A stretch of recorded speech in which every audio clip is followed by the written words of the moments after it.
tabled by the ACT Party. Dr. Rajan Prasad. Thank you, Mr. Chairman. I'm pleased to take a first call, and maybe one of a number, to respond to some of the points that the Minister in the Chair has made, but also to talk about other matters that have to do with Part 1.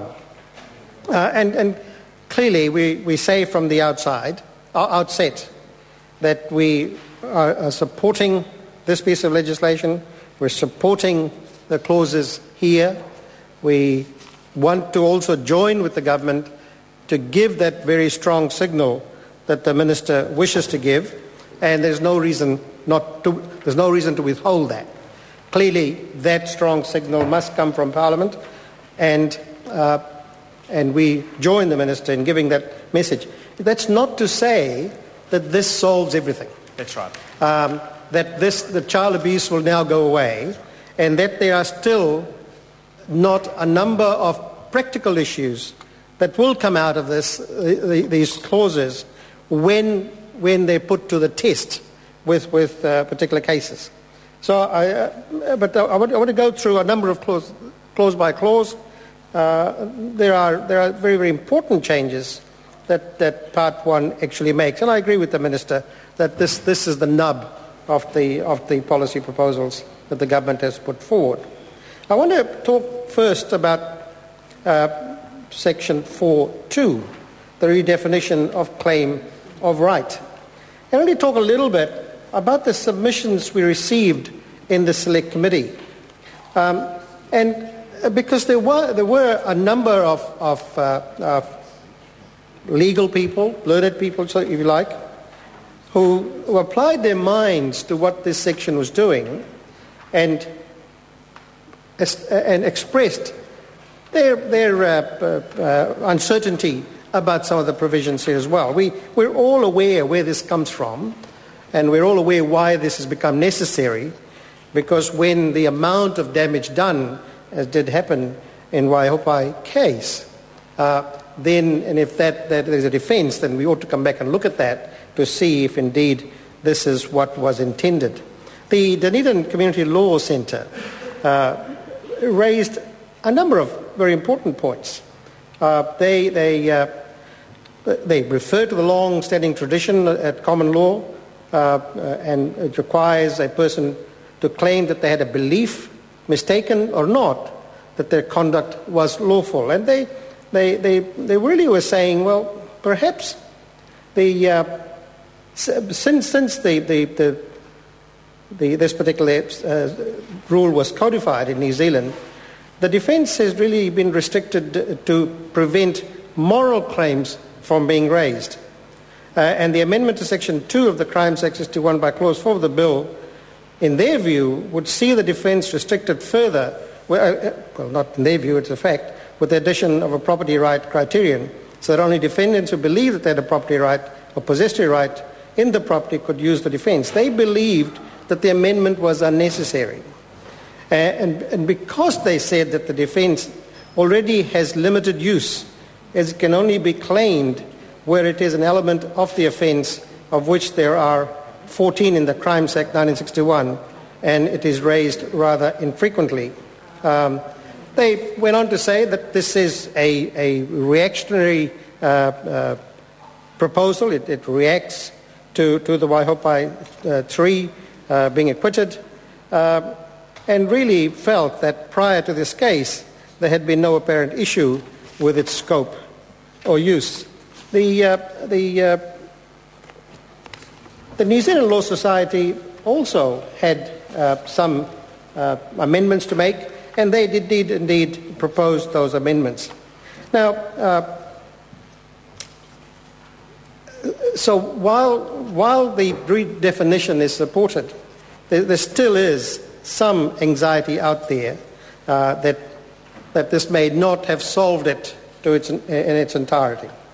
I want to talk a little bit about Clause 5, and really simply to state that it gives us an opportunity to really express our abhorrence at the whole area of grooming. What's happening to our most vulnerable, Mr. Chairman? Dr. Rajan Prasad. What's happening to our most vulnerable, and if there are covert operations undertaken by the police to expose those who are involved in grooming, then what this clause does, it gives them that protection, and so it should. But certainly gives us that opportunity to express our abhorrence at sexual grooming, and any action that stands to stamp that out from our society is to be supported. The major part of part 2 is really the clauses 150, 151, and then 52 and 195, 195A. I was reflecting on the submissions made to us by the Law Commission. And I hadn't been aware until I heard the Law Commission submissions and then went back and read their report of the review of Part 8 of the Crimes Act 1961, that indeed it began to make some kind of sense about what the Law Commission was saying. And I guess if there's a question to the Minister and the Chair as to when is it the government's intention at some point to respond to Part 8 review in a much more comprehensive way, because the Law Commissioners did, when they were submitting on this part of the Act, I believe expressed their disappointment that indeed a comprehensive response to Part A had not emerged. And what they were saying was that by taking some of their provisions out from the report and putting them in these particular amendments, then in fact you tend to lose some of the coherence that they were trying to develop.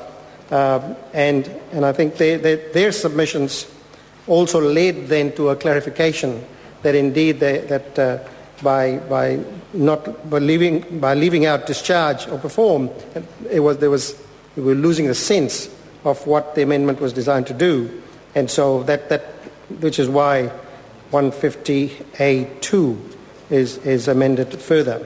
So I was just wanting to I wonder whether the Minister had at some point he's going to make some comments about the other parts of crimes against a person, and of which this forms a part. That might when might we see those coming to the fore? But certainly, when we are talking much more directly to the provisions around the requirement that those who are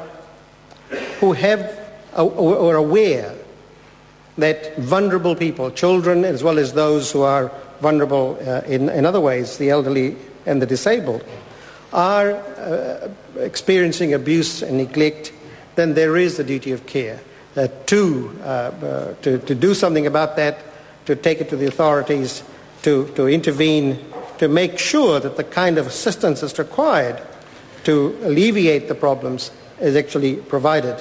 And so we very strongly support those provisions here because they do provide a legal duty, and there are some requirements of those who are caught in that. However, we will see how this turns out in practice, because in some institutional arrangements, etc., we were wondering in the Select Committee who was caught and who wasn't caught. Would the gardener, for example, being aware of something that's happening in an institution, be caught by these provisions?